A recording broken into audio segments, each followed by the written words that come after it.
데살로니가 전서 5장 8절 9절입니다. 8절입니다. 같이 합니다. 우리는 낮에 속하였으니 정신을 차리고 믿음과 사랑에 호신경을 붙이고 구원의 소망에 투구를 쓰자. 하나님이 우리를 세우심은 노하심에 이르게 하심이 아니요 오직 우리 주 예수 그리스도로 말미암아 구원을 받게 하심이라. 아멘. 8절에 우리 두 가지 믿음과 사랑의 호신경, 흉배라고도 하고 또 호신경인데 이 가슴에 붙이는 가슴을 보호하는 겁니다. 즉 마음을 잘 지켜야 된다. 마음에 이 믿음과 또 사랑 이 두 가지 이것을 잘 마지막 때에는 지켜야 된다는 것을 말씀하고 있는 거예요. 그러면서 붙이고 그 다음 구원의 소망에 투구를 쓰자 이렇게 말씀하시는데 이 구원의 소망에 투구, 이 구원의 소망의 투구는 머리에 쓰는 것을 말합니다. 투구는 전쟁에서 이 머리가 중요합니다. 그래서 투구를 쓰죠. 지금 현대 군인들도 전투에서 투구를 써야 되죠. 항상 투구를 쓰는데 예전도 마찬가지죠. 고대 때부터 머리에다가 뭘 쓰고 자꾸 이 전쟁을 하게 되는데 로마 군인들도 이 투구를 꼭 써요. 투구를. 그래서 머리를 보호한단 말이에요. 그런데 오늘 성경 말씀에 뭐라고 되어 있느냐면 구원의 소망에 투구 이렇게 기록을 합니다. 구원의 소망에 투구. 그래서 이 구원의 소망에 투구 이것은 뭘 말하냐면 머리를 들어 하늘을 바라보는 이 구원의 완성을 말하는 거거든요. 그게 이 머리라는 것은 뭘 말하냐면 머리를 이렇게 들고 그러니까 구원을 주신 그 하나님 마지막 때에 완성이 이루어지는 거예요. 즉 성도의 구원은 지금 우리가 이루어졌죠. 성도의 구원은 믿음으로 말미암아 예수 그리스도를 영접하고 구원받았습니다. 근데 이 구원받은 이 구원하고 여기 지금 이 구원의 소망의 투구 이거하고는 달라요. 요거하고는 달라요. 요거는 뭘 말하냐면 마지막 때 예수님을 만나는 마지막 때에 이제는 휴거하여 이제는 주님 앞에 서는 그걸 말하는 거예요. 주님 앞에 설 때를 말하는 거고요. 이제는 우리가 올라가서 이제 천국에 올라가서 완전한 구원을 의미하는 것이 바로 8절에 나와 있는 이 말씀입니다. 구원의 소망의 투구를 의미하게 되는 거예요. 그래서 이것을 몇 가지로 말씀을 드릴 수가 있는데 사도 바울은 로마서 13장 11절에 이렇게 말씀합니다. 믿을 때보다 또한 너희가 이 시기를 알거니와 자다가 깰 때가 벌써 되었으니 이는 이제 우리의 구원이 처음 믿을 때보다 가까웠음이니라. 이런 말씀이 나와요. 이 마찬가지거든요. 이거는 우리가 처음 믿을 때보다 가까웠다. 구원이. 이거는 처음 믿을 때는 구원을 받은 거예요. 예수님을 영접했기 때문에. 그런데 그것이 점점점 가까워서 이제는 주님 만날 때가 다 됐다. 이것을 말하는 겁니다. 이 구원이라는 것은. 이제는 가까이 왔다는 거예요. 예수님이 이제는 문 앞에 왔다. 그런 의미를 가지고 있거든요. 그래서 마태복음 24장 32절에 보시면은 부화가 나무의 비유를 배우라. 그 가지가 연하여지고 잎사귀를 내면 여름이 가까운 줄을 아나니 이와 같이 너희도 이 모든 일을 보거든 인자가 가까이 곧 문 앞에 이른 줄 알라. 이런 말씀이 나와요. 이게 마태복음 24장 32절에 아주 중요한 말씀입니다. 우리 구원이 이제는 가까이 온 증표예요. 증거다 이 말이거든요. 우리가 예수님을 언제 올지 몰라요. 우리 주님께서도 그것을 하나님만 아신다고 그렇게 말씀하실 정도로 그것은 누구도 그 날짜 10월 27일 그런 거 다 이단이죠. 그 날짜를 못 박는 것은 금물입니다. 누구도 몰라요. 그런데 우리가 그날이 가까운 것을 우리가 알 수 있는 오직 유일한 말씀은 바로 마태복음 24장 32절에 무화과 나무의 비유를 배우라, 이 주님의 말씀이에요. 그런데 이 무화과 나무라는 것은 뭘 말하냐면 바로 이스라엘을 말하거든요. 이스라엘의 국화예요. 그리고 또 이스라엘 하면 무화과 나무 그렇거든요. 그리고 이 비유를 배워보라. 무화과 나무가 어떻게 되는지를 우리가 배워라. 그러면 우리 주님께서 그 다음에 뭐라고 말하냐면 이와 같이 너희도 이 모든 일을 보거든 인자가 가까이 곧 문 앞에 이른 줄 알라. 이렇게 가까이 올 수 있는 그 모든 증표, 모든 것은 뭐냐면은 무화과 나무죠. 무화과 나무를 통해서 알 수 있다. 이렇게 말해요. 그 이스라엘의 정세, 이스라엘의 회복, 이스라엘의 여러 가지 전쟁 이런 것들을 통해서 우리가 알 수 있다는 거. 이스라엘 지금 회복됐죠. 2000년 동안 저렇게 유리방황하다 너무나도 많은 고난을 당하고 유대인들이 히틀러를 통해서 600만 명의 엄청난 사람들이 살육을 당하죠. 그러면서 이스라엘이 그 때문에 어디로 가게 되냐면 시오니즘 해서 다시 가나안으로 들어가게 됩니다. 지금 그 가나안에 회복이 된 거죠. 그러니까 그런 것들을 통해서 우리가 뭘 알 수 있냐면 이제는 가지가 연하여지고 가지가 연해진단 말이에요. 나라가 생기게 되고 잎사귀를 내면 다 그 나라를 이스라엘의 나라를 의미하거든요. 그래서 이스라엘 나라가 이제는 회복이 되면 어떻게 주님이 가까이 문 앞에 똑똑똑똑 두드리면 끝나는 거예요. 열면 끝난단 말이에요. 열면. 그 전에 우리가 사람이 어디 마실 가거나 어디 가게 되면 쭉 처음에 출발해가지고 중간도 있고 가요리 다 그 길에 어느 장소도 있잖아요. 그런데 주님이 마지막 이제는 문 앞에 이렇다. 이제 문고리만 딱 잡고 열면 끝난다. 그 시기를 우리가 지금 살고 있다. 무엇을 통해서 알 수 있습니까? 이스라엘을 통해서 알 수 있다. 가까이 왔다. 이 구원이 가까이 왔다 이 말이에요. 그 구원을 말하는 거예요. 또 두 번째는 빌립보서 2장 12절에 나오는데 그러므로 나의 사랑하는 형제들아 너희가 나 있을 때뿐 아니라 지금 나 없을 때에도 항상 복종하여 두렵고 떨림으로 너희 구원을 이루라. 이런 말씀이 나옵니다. 그런데 여기도 마찬가지로 너희 구원을 이루라. 이 말은 이제는 구원의 완성을 말하죠. 처음 예수 믿고 내가 믿음으로 말미암아 구원받고 이게 아니에요. 이 말씀도 이게 아니에요. 나중에 주님을 만나는 그 구원의 완성. 주님을 뵙는 그 구원의 완성을 의미하거든요. 근데 이것을 위해서 어떻게 두렵고 떨림으로 이 구원을 이루라 이 말이에요. 그때까지 우리가 어떻게 조심해라. 두렵고 떨림으로 살라. 정말로 그때를 준비하라 그 말이거든요. 준비하라 말이에요. 예수님을 맞을 그 준비를 하라. 만약에 예수님 맞이하게 되면 두 부류로 갈라지게 되죠. 어떤 부류로 갈라지게 되면 주님을 만나서 들림받는다고 그랬잖아요. 성경에 들림받아. 이 휴거죠. 들림받는 무리와 그렇지 남아있는 무리 두 부류로 나뉘게 되는 거죠.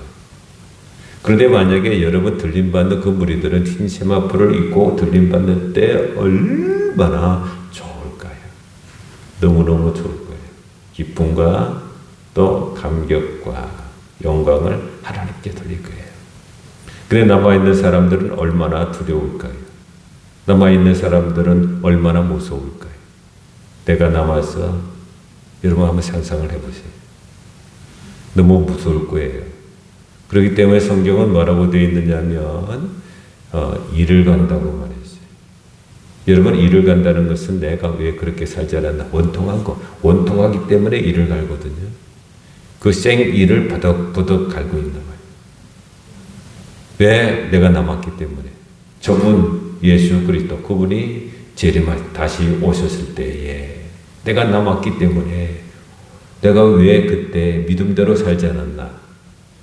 내가 왜 그때 정말 예배하고 기도하고 또 말씀과 더불어 내가 믿음의 삶을 살지 않았나? 이거에 대한 후회, 거기에 대한 원망, 그런 것들이 있을 거예요. 근데 뭐 가족들이 올라가고 자기가 남거든요. 그런 가족들이 많아요. 가족들이 엄마 아버지는 올라가는데 자녀는 남아요. 뭐 그런 사람들이, 그런 가족들이 대부분 아니겠어요? 뭐 가족이 자녀가 올라가고 또 부모는 남고 이 경우는 뭐 그렇게 예가 뭐 많지는 않을 거예요. 그런데 자녀들이 남아요. 그 자녀들이 얼마나 엄마를 부르고 아버지를 부르고 엄마를 부르고 아버지를 부르면서 그 통곡하면서 후회할까? 후회할 거란 말이에요. 그러니까 그때를 위해서 우리가 살아가는 사람들, 예수 믿는 사람들은 그때를 위해서 살아. 영혼의 때라고 말하거든요. 영혼의 마지막 때, 그때를 위해서 살아갑니다. 그때 주님 만날 때, 그때를 위해서 오늘 또 우리가 준비하며 살아갑니다. 그래서 우리 주님은 신랑이라고 말하고 우리는 신부라고 말합니다. 신부는 신랑을 기다려야 돼요. 만날 때를 기다려. 만난다고 말씀하십니다. 성경은 비유로 신랑 또 준비하는 신부의 비유, 열처녀의 비유, 이런 비유들이 많잖아요. 그러니까 신부는 뭐냐면 기다려야 돼요. 신랑을 기다리지 아니하면 신랑을 사랑하는 것이 아닙니다. 신랑을 기다려야 되죠. 신랑을 기다리지 아니하면 다른 남자에게 마음이 있는 거예요. 신랑을 기다리지 아니하면 다른 것, 물질이나 아니면 세상의 문화나 다른 것을 좋아하기 때문에 그렇단 말이에요. 마음을 뺏기기 때문에 그래요. 그렇기 때문에 성도는 그분 예수 그리스도, 그분을 기다리면서 살아가는 사람들이 바로 우리들이에요. 그분 예수님을 예수님을 기다리고 사랑하면 말씀하셨잖아요. 우리 주님께서 너희들에게 근심하지 말라. 내가 다른 것을 너희에게 어떻게 인도해 주시겠다. 그 집을 예비해 주시겠다. 그런 말씀도 하셨고요. 무엇을 먹을까, 무엇을 마실까, 무엇을 입을까 염려하지 말라. 또 그렇게 말씀하셨고요. 그러니까 우리는 다른 거 없어요. 이 땅에 빠져 있는 사람들이 아니라 신랑 대신 예수님을 사모하는 사람들, 기다리는 사람들, 마지막 때를 위해서 살아가는 사람들을, 그 사람들이 바로 저희들입니다. 마지막 세 번째는 베드로전서 1장 5절인데 너희는 말세에 나타나기로 예비하신 구원을 얻기 위하여 믿음으로 말미암아 하나님의 능력으로 보호하심을 받았느니라. 이런 말씀이 나와요. 여기서 말세에 나타나기로 예비하신 구원을 얻기 위하여 똑같은 단어예요. 이것도 마지막 때의 구원의 완성을, 주님 만나는 그 구원의 완성을 말하거든요. 처음 믿을 때 구원 그거 말하는 거 아니에요. 믿음으로 말미암아 구원받는 이것이 아니에요. 이제는 우리가 믿음 생활하다가 어떻게 마지막 때 구원의 완성, 이제는 예수님을 만나 내가 구원받은 그 하나님 앞에서는 완성을 의미한다 이 말이거든요. 이때를 사는 사람들이. 근데 이때를 우리가 살아가는 사람은 오늘 베드로전서 1장 5절에 뭐라고 믿음으로 말미암아 하나님의 능력으로 보호하심을 받았느니라 이렇게 말해요. 지금은요 여러 가지 일들이 많아요. 앞으로도 그렇게 코로나 뭐 2개월 안으로 끝난다. 왜냐하면 오미크론 때문에 그것이 이제는 감기와 같이 그것이 모든 코로나까지 무력화시킨다. 어제 그렇게 발표를 했습니다. 예, 그런데 아니에요. 성경은 우리에게 물론 끝날 수도 있죠. 끝날 수 있지만 또 다른 것이 와요. 또 다른 것이 오고 이 세상은 그래요. 이제 주님이 오실 때가 너무나도 가까이 왔기 때문에 이곳으로 이제는 예전같이 그렇게 살지 못할 것 같아요. 예, 이럴 때 지금도 우크라이나 러시아 전쟁이 어제도 계속 그 뉴스가 많았어요. 우리 그리스도인들은 두 가지를 가지고 살아야 되고, 하나는 성경, 하나는 뉴스, 신문이에요. 이 두 가지가 칼발트가 말했거든요. 이 두 가지가 있어야 된다. 이렇게 말해요. 왜냐하면 성경과 신문에 맞춰보는 거예요. 그 정도로 아주 지금은 이 뉴스들이, 여러 가지 소식들이 이제는 주님이 가까이 오는 그런 시대를 우리가 살고 있습니다. 그런데 이 때를 살아가는 사람에 뭘 있어야 되는가? 베드로전서 1장 5절에 보시면은 믿음이 있어야 된다. 이렇게 믿음으로 우리가 보호함을 받는 거예요.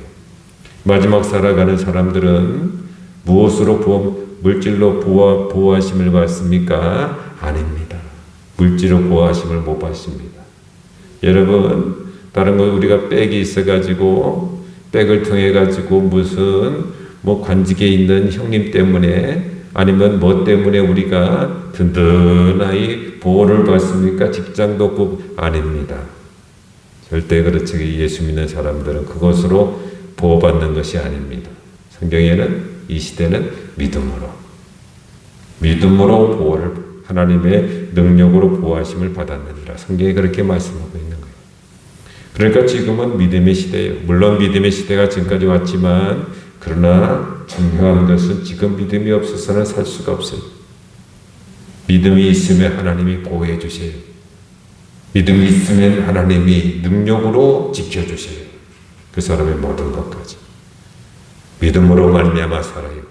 지금은 믿음이 없어서는 안 될 시대예요. 꼭 우리가 믿음을 가져야만이 하나님이 지켜주시고, 하나님이 돌보시고, 성령님이 인도해 주시는 거예요. 그렇기 때문에 여러분, 지금은 믿음이 필요한 거예요. 그러기에 믿음은 뭐예요? 선물입니다. 믿음은 선물이에요. 인격적인 그분에게 내가 그 믿음을 우리가 소유하는 거예요. 인격이라는 것은 뭘 말하냐면, 그분을 내가 사랑하고 그분을 내가 섬겨하며 그분이 우리에게 주시는 그런 선물이 바로 믿음입니다. 믿음이 필요해요. 흔들리지 않은 믿음, 이렇게 했다고 해가지고 이쪽으로 흔들리고 저렇게 했다고 저쪽으로 흔들리는 그런 믿음을 우리가 가져서는 안 돼요. 정말 어떤 고난과 역경이 있다고 온다고 할지라도, 여러분 코로나를 통해 가지고 이런 세상이 변한다고 할지라도 믿음을 저버려서는 안 돼요. 많은 사람들이 예배를 떠났어요. 많은 사람들이 교회를 떠났어요. 코로나 때문에 말할 수 없는 그런 일들이 지금 세상에 벌어지고, 이게 우리나라 현상만 아니라 미국 교회도 마찬가지고, 구라파 교회는 전부 다 전멸할 정도로 지금 그런 상황이에요. 우리나라도 한국 교회도 이 코로나 때문에 말할 수 없는 상처를 받았어요. 믿음이 연약한 자들은 이 교회에